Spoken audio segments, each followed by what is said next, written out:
Now, currently, we are witnessing one of the most ridiculous and pathetic debates that hip hop culture has ever seen, and of course, it all centers around Drake, and specifically, it's seeming like more and more every day that from his fans to his moles in the media to his own OVO crew, that there is an active group of people in hip hop who are trying to go into the history books of the genre and revise narratives in order to make Drake not just look like the winner or bigger person in his beef with Kendrick Lamar, but to redefine what competition in hip hop has meant for nearly 50 years. And now at this point, as every day online, from Big Act to OVO Mal to the Drake stans who can't get over the fact that he lost, I don't know if people are actually starting to believe the narratives that they have been spewing out about the fact that Drake was a victim and that Kendrick took the beef too far, because as rappers and people who are not attached to Drake but are big players in the industry have revealed their thoughts on the beef between Drake and Kendrick, the sentiments we are starting to hear now are just absolutely ridiculous and crush the very spirit and DNA of everything hip hop culture has ever stood for.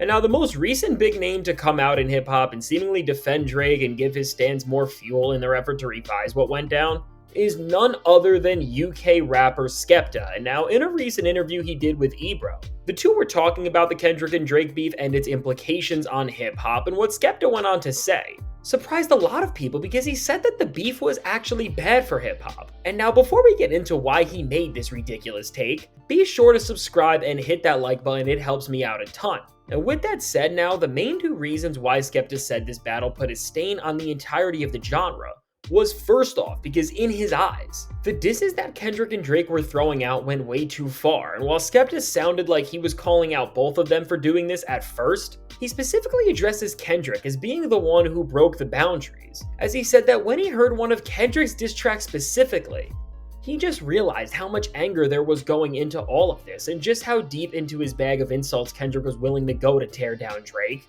And then on top of this, and seemingly as a result of these disses being so serious and vain in his eyes, Skepta says that things were taken so far and such serious claims were made that they hurt not just their own reputations but other rappers' abilities to work with major corporate entities and brands. And now after Skepta said all of this, Drake fans just continue to run rampant with this narrative that Kendrick Lamar won this beef by breaking the rules of competition in hip hop and by pretty much cheating, which is ridiculous and also just ignores the fact that Drake was the one who made this personal in the first place, and Kendrick warned him multiple times that if Drake pushed it any further, he was gonna go even harder, and Drake kept going and going. But despite all of these facts, people just took what Skepta said, and even big names in hip-hop media like DJ Academics acted like he had a point, as he also said that beefs like these could hurt rappers' chances of having major brand deals. And now what I have to say to all of this is that this is one of the most insufferable conversations we have ever had in hip-hop, and what this has become is the most pathetic way to try and ever save and course correct someone's own name and reputation, and of course Drake, because first off, to quickly address Skepta's point about rappers losing out on working with brands because of this beef, which is going to ultimately hurt their bottom line at the end of the day, while maybe there is a world and a reality where this could have been true, if you just spend a second looking online and see what has been going on since the Kendrick and Drake beef, you would quickly find out that Kendrick Lamar is playing in an event called the Super Bowl, which last time I checked is the single biggest marquee cultural event in all of America, as it is the most watched thing on television every single year, and it is pulling in nearly a third of the entire US population in viewership. And with all the eyes on this event, it is also the single most funded event by brands, as everyone wants their name on something related to the Super Bowl, or companies want commercials that will give them the most exposure they will get all year. So if literally not millions, but an estimated $20 billion goes into an event where outside of the actual football game being played, the halftime performer, who is Kendrick Lamar, is the face of, I think this whole argument about taking down names and hurting hip-hop's chances to grow and get on bigger stages is just absolutely false. And it's blatantly ignoring the facts of what we have seen, because in all honesty, aside from what Kendrick did this year and all of the success he has seen from it, no rapper has been pushing their status forward this much in terms of the brands that they are teaming up with or the doors that they are kicking down. So for Skepta to literally say that what Kendrick did closed a door on the rest of everyone else is just misinformed and incorrect, as what he has done is clearly the exact opposite. as now Kendrick is really showing the world just how far hip-hop can make it under the right circumstances. And now to Skepta's next point about Kendrick's claims towards Drake just going way too far and going against the very nature of what hip-hop stands for as an entity and art form, even more than the first comments, this is just a blasphemous thing to say, as it is ignoring 50 years of musical history, and just fails to recognize what has defined every single rap battle over the years, which has been the most scathing disses you can possibly throw out. And obviously, when we look at everything Kendrick said about Drake, as the whole trick to beating a rapper in a battle is to take things that are known about their personality and character, and flip them on their head in a way that makes them look bad. Following in the playbook of Ice Cube, Tupac, and so many more, this is exactly what Kendrick did. And after all, when it comes to humiliating somebody's character, if Drake didn't have a history of being around people he shouldn't,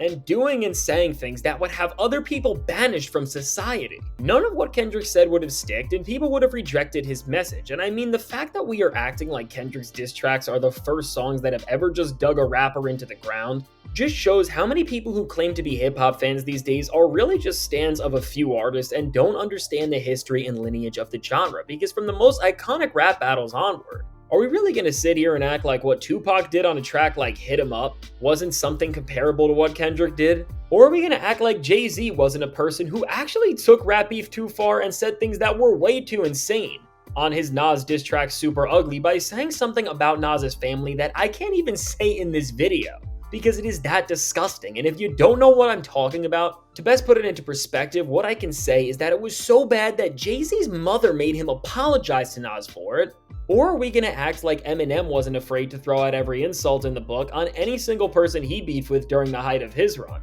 Or are we gonna act like Drake wasn't so desperate to humiliate Ye over the years that he kept trying to connect himself to his wife at the time, Kim Kardashian? And with all of these examples and many more which could go on for hours, the point I am making is that hip-hop has always been a competitive space where most of the time, rappers have always played with a rulebook that says nothing is off the table, and this is why from every single decade of hip-hop that we can find, there has always been insane things said about other rappers and artists, and the only difference is with some cases of these types of things happening and with what has went down with Drake, is that when it comes to Kendrick's disses, they have stuck, because they are all rooted in some sort of truth that we can all see and buy into, as it is something that we have all been thinking every time we have seen Drake just do a stranger and stranger thing. And I did not write that in intentionally, by the way. But with that said, let's just face it. What grown man would ever just text Millie Bobby Brown out of the blue and give her advice on things going on in her life? I mean, that is just weird, and it's something that if any individual knew you did, they would be shunned from the rest of society, and no brand or company would ever want to work with anybody who's doing things like that. So overall, I'm not saying everything Kendrick Lamar said to Drake is 100% true, which is something that shouldn't even need to be stated.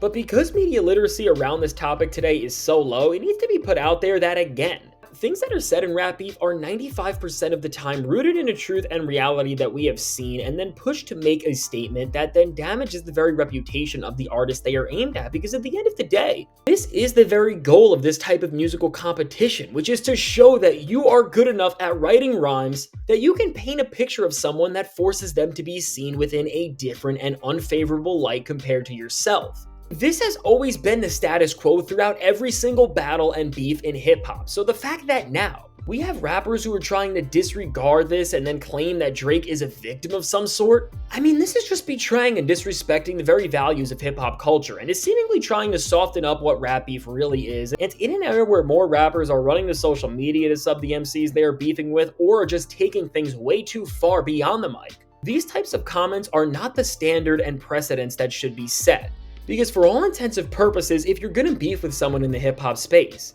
you might as well put those feelings about someone else into your art, because it's only gonna help you become a better rapper and ultimately be a better competitor. And as Skepta made such a big point here about rappers needing to boost up their brands to help that bottom line, we all saw this year that the entire world will stop to hear some worthwhile diss tracks. So all in all, this softening up and revisionist history that we are seeing right now in hip-hop to help Drake just needs to stop. And at the end of the day, it is just pathetic that rappers like Skepta and the people around Drake are just ignoring the facts of what happened to try and recontextualize something that everybody else has seen the facts of.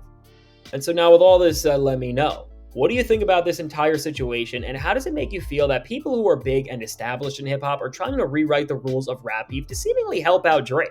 Now, I can't wait to hear what you have to say, and if you have made it this far, be sure to leave a like and subscribe. It helps me out a ton. And now, if you want to see how right as Drake is still crashing out and his fan base are in shambles, so is another person who was involved in this feud in J. Cole, as his best and most successful signee, JID, wants to leave him and his Dreamville label. Check out the suggested video.